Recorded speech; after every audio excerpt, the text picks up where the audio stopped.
Leeds boxing promo. We're down here with the Grey Bomber, Justin Newell. How are you doing, mate? I'm all right, mate. It's always a pleasure to see you. It's good to have you down here in the gym as well.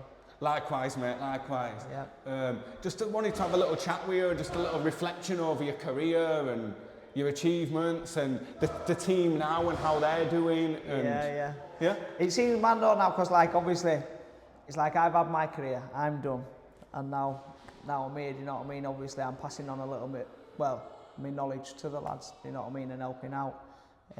Obviously, my career, it didn't go as I'd like it to have gone. You know, I always dreamt of winning that British title. You know, I never aimed for, I'm going to be a world champion, I'm going to be this, I'm going to be that. I just wanted to win a British title, you know what I mean? And then obviously, through no fault of my own, obviously I had a little spell out. And I thought, you know what, it'd be nice for me, you know, in memory of my dad as well. I wanted to win the English title. So obviously I dropped from going for a British title. Obviously, like I say, I had a spell out and I thought, you know what, I'll win that English title. And then, I never got round to it. You know, my old pal Jimmy first beat me for Central Area title. You were there yourself, you know what I mean? Big local derby.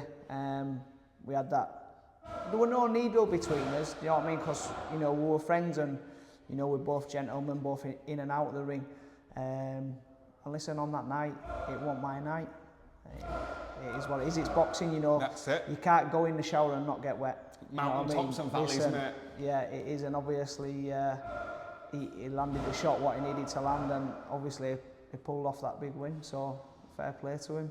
Hell of a fight that as well. Yeah, no, it was great. Listen, the atmosphere on that night, the crowd, you know, we both sold a load of tickets. I don't know, I'd done 250 odd, he'd done probably the same, and you know, for us both fighting, like for me, it was a proud moment fighting obviously at Ellen Road in my own city.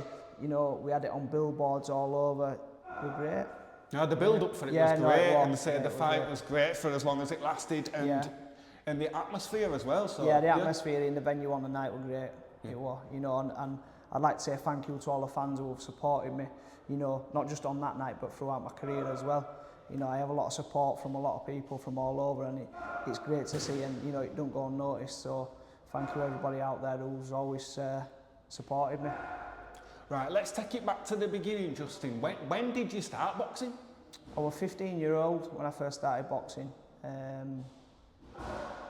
Before I'd done boxing, I was a black belt first dan in karate. Oh, okay.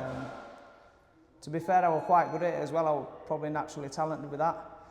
But then I got to an age where you start going out with your mates, you start getting a bit older, and you know, I grew up on a council estate, and a few of my pals started taking piss at me, going, "Oh, look at you walking down to karate in your karate suit and all that." I thought, fuck yous anyway. So I ended up going boxing. I remember I rung one of the local boxing gyms, went down there, Brick Manor School of Boxing, and then that was it ever since. You know what I mean? So yeah, I was 15-year-old when I started. And you fought as an amateur, didn't you? Yeah, so back then it was like unlicensed, it was called the Amateur Boxing Union.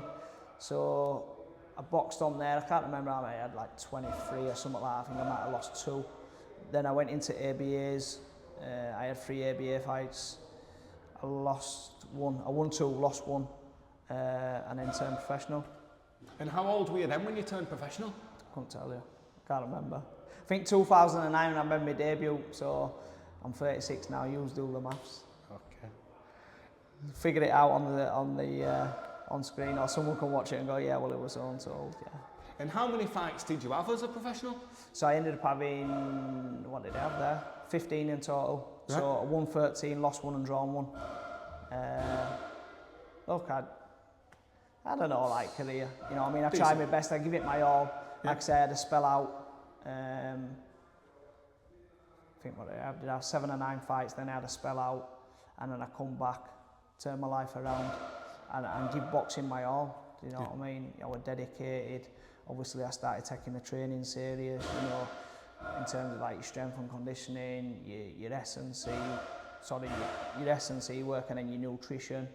Obviously, I was training a lot more. You know, I surrounded myself with better people in terms of my coaching team and the training team what I had around me. So yeah. And career highlights, what would you say would the Ellen Road fight be the highlight, or? Don't know. Career highlight.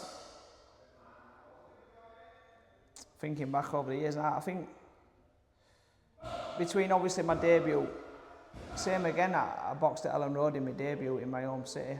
I boxed at Leeds Arena. In fact, I'd probably say boxing at Leeds Arena, and boxing at Leeds Arena. Look, I also won a bronze international masters title that were in Sheffield. I think that might have been my 7th fight. Boxed a kid, I think it was a Polish kid called Jan Holek, something like that. He was undefeated at the time as well. I don't know. Listen, I don't know. Career highlights is one. I think if obviously I'd have won the Central Area title, it'd have been that, wouldn't it? Yeah, of course it would. Looking back, to be fair though, like probably boxing at Leeds Arena. You know, boxing at the big arena in my home city. You know, I sold a lot of tickets on that show as well, and believe it or not, I was the first ever person to box and win at the Leeds Arena. So I have a little accolade there because it was the first ever show what they'd put on at the Leeds Arena. It was Stuart Hall versus, what were they called? Malinga. Stuart Hall versus Malinga on a Dennis Options show. And I was the opener of that show. So yeah, a little accolade there. Well, that's your name in history books forever, yeah, isn't it? No, it is, to be fair, a little bit of a... What do they say? Claim to fame or whatever it is. And what, on the flip side, what about the lowlights? You know, any... I don't know. Are there any lows? I have regrets now, looking back on thinking, should have stayed on that path all the way through. Who knows where I could have been, just looking back. Is there any lows? There's a lot of lows when, you know, people don't see, like they might see you on TV, social media channels, the Instagram side of things nowadays anyway. But you know, the lows are probably when you're sparring. No one else really sees it, apart from you and the team around you. You might have a bad spar or a shit spar and you think, you know, fuck me, what am I doing? What's going wrong here? Same next week or a few days later, you might spar again, you might have another shit spar and you think, fuck me, what am I doing? I'm going to retire in a minute, what's going on? Do you know what I mean? So, no, not really no lows like that. Who were your inspiration in boxing? Were there any fighters who you looked up to when you were coming up? Coming through, I don't know, I used to love watching Ricky Hatton, do you know what I mean? That's when I first thought like starting my career. I remember he boxed, I remember watching him, he boxed Costa Zoo. He stopped him, didn't he, going into the last round. I believe it was the last round, yeah, I think he stopped him going into the last round. Or Costa Zoo, he didn't come out for the last round anyway. I like John Murray, Kevin Mitchell, Carl Johansson from Leeds. Yeah. I used to obviously, he was a fellow stablemate of mine, you know, many years ago when I was a kid. I also used to spar him. So yeah, no, Carl Johansson was a good kid as well and he could bang as well. Yeah. Solid puncher. Yeah, he was good, Carl. Really good. Yeah, he also boxed Kevin Mitchell, didn't he? Yes, he did. Yeah, he was, yeah. Good kids. Do you still train, Justin? I know you're still involved with the team and with the lads. Do you still train yourself? Yeah, I still train. Listen, it'll never leave me. You know, there's days I wake up and think, oh, fucking hell, I might come out of retirement. But, you know, Keith, obviously, he says, nah, done, finished. So, no, yeah. I still train all the time.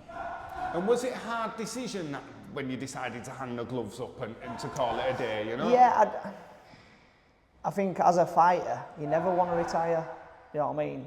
Unless there's something seriously wrong with you, like, you know, sort of like brain injuries, traumas, or eye injuries, something like that.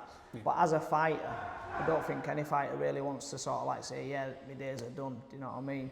But I had the right team around me, and they said, you know, maybe it's the best thing to do now. So, but yeah. And that's important, having people looking out for your best interests. Yeah. Like the lads what we have around, listen, for me now, as a coach, it's about the fighters, it's not about me, it's about them. You know what I mean? It's a short career, and you only get really one chance. So I like to pass my knowledge on to them as well. And as we speak about your team and your stable, you know, you've got Ishmael, you've got Cody, you've got Jack, they've all got big fights coming up.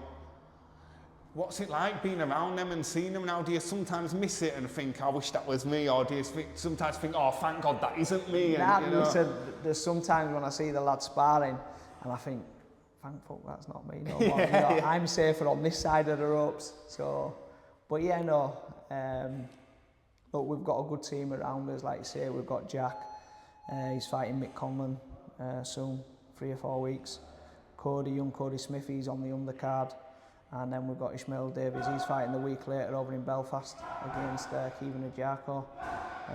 So yeah, all the lads, they've got good fights coming up. So they're all training hard and preparing for war. what do you think of that Mick Conlon, Jack Bateson fight? I think that's going to be a cracking fight. Look, it's a good fight. Mick Conlon, look, the pedigree speaks for himself. Do you know what I mean? Obviously, an Olympian, great amateur career. Obviously, turned over pro. Done a lot of good stuff over in America when he started out. He's got that fan base behind him. The credentials speak for himself. You know what I mean? He's a good fighter. Yeah. Look, Jack's got the job to do over in Ireland. Yeah. You know what I mean? So he's got to go over there, steal the show, and upset the odds. I mean, Mick seems to be one of those fighters. He seems to have been around since forever. You know. Yeah, it does seem like that. It does seem like that. 'Cause I remember something happened in the Olympics with him, didn't he? Did he get robbed in one of the Olympics? Yeah. In the finals or something like that, or anyway, something happened in the Olympics. But yeah, no, it does seem like he's been around, because then he went stateside. He had his career over in America, and he had that massive hype over there. And I remember he used to box on Paddy's Day over there in America. It's a big day Madison over there Square for them. Garden. Yeah, there you go. It's a big day for him, and you know, he's got a lot of support as well. I do think though that Jackie's getting him at the right time. I do think if there was a time to go to Ireland and to beat Mick, I do think it's... Yeah, you could say that, because his last performance, he didn't really want a standout performance. I think, who did he box? It was Khan, Assad, Assad Khan. Yeah. And look, you know, no disrespect to Mick, like, he just didn't look on form on the night. So, like you say, Jack's got to go over there on the night, steal the show over in Dublin. But he's more than capable of doing that. Yeah. And say it's good to have Cody on the undercard as well, to have it, you know, stable mates out there together. Yeah, you know. young Cody, he's one coming through. How many has he had now? I think he's had 7 fights, won 6, drawn 1. So a real good talent. You know, he's got the mindset, everything. Listen, he's a good kid, he's a good trainer, he listens, he's always early, never complains. Real good kid, can go all the way. And of course, Ishmael, he's going over to fight Njargo. Is it Njargo? Yeah, Kevin Ajarko, I think it's called, yeah. Same again, look, we're up against it, we're over there, we're in Belfast, in his backyard. But we were on about off camera, like, there's a little bit of back and forth there between them lads now. Yeah. I think they brought up some sort of like sparring stuff and this and that. Look, I seen one of the spars, and I'm happy with my lad with what I seen in that spar. So we're looking to go over and do a number. We will be going over and doing a number. Very confident in that.